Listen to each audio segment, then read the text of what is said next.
Learning Welsh has benefited my career hugely. We do an awful lot of outreach events in the museum, and the ability to be able to communicate with the public in Welsh is incredibly important.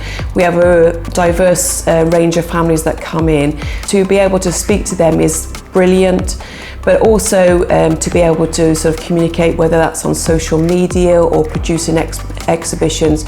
The ability to understand written Welsh and to speak Welsh is really, really important. Rhan o swyddi yw dwi'n edrych ar ôl y iaith Gymraeg i Santander, felly os mae unrhyw cwynion o gwbl dyn ni'n cael, dwi'n gweithio efo'r Comisiynydd Cymraeg ac yn gweithio i siarad i cwsmeriad i gwneud siŵr bod popeth dyn ni'n gwneud yn gywir, ac felly mae wedi helpu gyrfa fi lot i fod i gallu progresu i lle dydw i nawr.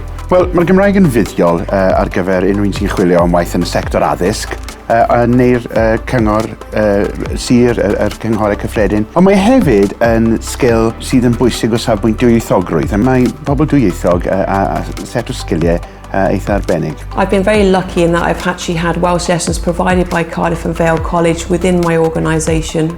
My advice to anybody who was thinking about learning Welsh would be to go and give it a go. Just try and utilise what's out there. There's so much support for people who want to learn Welsh out there, so actually take it up and give it a go. Just keep speaking to people. Cyngor fydda fi'n rhoi i unrhyw un fydd i parhau i siarad y iaith, oherwydd y mwy ydych chi'n siarad y mwy hyderus fyddwch chi, ac y gwell ydych chi gallu siarad y mwy o cyflefydd eddwch chi os chi'n mynd mewn i'r byd bancio.